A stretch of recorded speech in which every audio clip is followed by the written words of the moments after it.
Hi, first of all, I want to thank CRC for this opportunity to share my story. Well, one thing I want to share some personal experiences with me in terms of dealing with racism. As you can see, I'm an African American woman. I'm Jewish. So I have dealt with racism, discrimination on all levels. And I'm very, some people would say, opinionated, because when I see something's wrong, it's wrong. And I will point it out from my perception and my opinion of it. But I just want to start with a more recent experience that I had in terms of dealing with police. And it wasn't a violent situation, but it was a situation that clearly shows about the system of the whole system of the process of policemen and when they're stopping someone. So I had come back I had just gotten off the Metrolink. This happened in Illinois, and I had just gotten off the Metrolink, and my son Yaheed and his friend who was white, they came to pick me up in my car. So Yaheed was driving, and so I just wanted. It was late at night, like about 9 o'clock, and there was no cars in the parking lot. So I wanted him to be there when I got there, so I wouldn't have to wait for him. So I got off. They pulled up. They said they had been there maybe like 2 minutes before I had gotten off, and we got into the car. We went as far as the stop sign, and we were pulled over by the police. So he approached the car. I was sitting in the back seat. Yeah, he was driving, and his friend who was white was in the front passenger seat. And so he just asked, why were they out here? And I said, oh, that's my son driving, and he just came to the Metrolink to pick me up, and we're on our way home. So the police said they had some break-ins, and they were in cars, and they had gotten a call. Now the parking lot was empty, and so he said he came to check it out. So he what he said was, I just need to see everybody's ID to make sure that there are no warrants. Nobody had warrants. So my son got out his ID. I got out my ID and gave it to him. At this point, I thought he was going to walk around to the passenger side and get my son's friend's ID. He did not. He went back to his car. He did whatever they do. And then he came back. He said everything checks out clear. He wasn't disrespectful. He didn't have a haughty attitude. I mean, actually, he told me, if you frequently catch the Metrolink, just let me know. He had his name on it. He said, just call in and I can, run past and check on you. And so he gave us back our IDs, and he was like, okay, you guys are free to go. So for a minute, everybody just kind of sat there, because he didn't ask my son's friend, his name, nor did he ask him for any identification. So I looked at him and I said, oh, maybe I look more like a criminal than you do.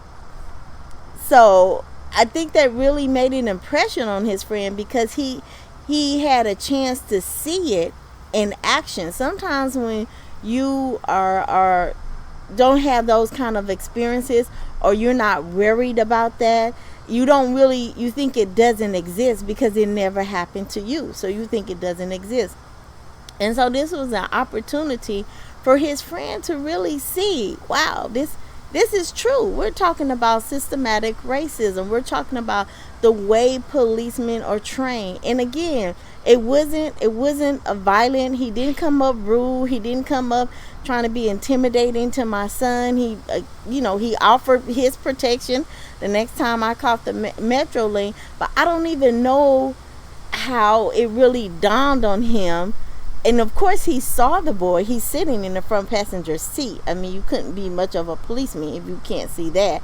But it's just so embedded in people, because it's a system which continues to condition this. And for me, that's the thing that makes me so angry. Is we get off focus, or we get distracted when we point discrimination towards individual people. That person, and I'm not saying that that's not important, that person is, is racism or discriminating or whatever, but where we need to concentrate our forces and our energy is in the system and how we do things in America, because individuals are going to follow whatever they see that's set up. They're just going to follow that, or somebody's going to say, that's just how they are. They've always been like that. But they haven't always been like that, because you can study little babies and you can study children. My son, we have been like a family, really, to Rabbi Randy's family. And so my son Yaheed, who grew up with Gabe, someone asked him something about the relationship, and he's like, yeah, we're brothers. We've been knowing each other forever.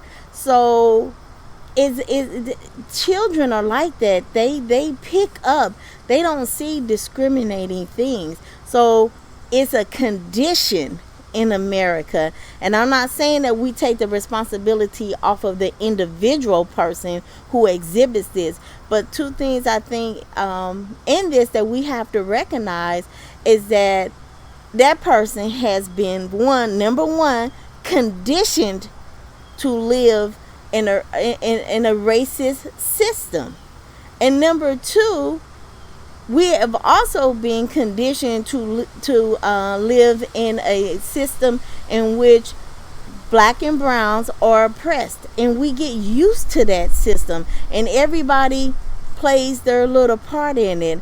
I do home health care, and so of course the people who I take care of are like, late 80s, 90s, and they're used to dealing with black and brown people a certain way. So I mean, I've actually had an instance where someone asked me to put on, I'm a home health nurse, and they asked me to put on like a little handkerchief, little apron, like I was a servant. And I'm like, no, I'm not your servant. I'm here to help you at this stage in your life. And again, it's so embedded that people are not always conscious that they are doing something that is offensive to black and brown people, because they're just what they do. That's what they've always done. So, and I could go on with stories, personal stories, but again, I want to kind of go off into another area in terms of not so much talking about individuals, but talking about the system of racism. And I'm working now with an organization. It's I don't know if you can see my shirt. It's All of Us or None. Or here's my little mask here. And what I want to focus on today is talking about a community which is forgotten in our society, and that is the incarcerated and formerly incarcerated individuals. They are like pushed to the side, and they suffer under this racist system. Just one example is now that in plenty of states, you can do the research and the numbers yourself, because I don't want anybody like, oh, you're wrong, it's not 22.3%. So do the numbers yourself, so you don't have to come to me about that. But there are states in which marijuana is legal. However, there are still people who are in jail to this day under those charges of selling marijuana. Well, if it's legal, why are they still in jail? And that's just one example. Also, when formerly incarcerated people come out of jail, there are many discriminations that they face. And again, this all goes back to the system in which we live in, and the system is what we have to change. Everybody deserves to be treated like a human, and I think that's a community that kind of gets pushed to the side, and we have to do something. in order to support them, because that's really what how do we get over discrimination, is by supporting one another's. When our brothers and sisters who are not black and brown support us, that's unity. That's the only way you get away from discrimination and you get away from systematic racism, is by supporting one another. Like I say, I'm with the organization All of Us or None. I'm not formally incarcerated. However, it is my responsibility to make sure that everybody is taken care of. They talk about that in the Torah. Everybody needs to be taken care of and be treated like a human. And so we were out. There's new laws for voting with formerly incarcerated individuals. And so it's just not the presidential voting.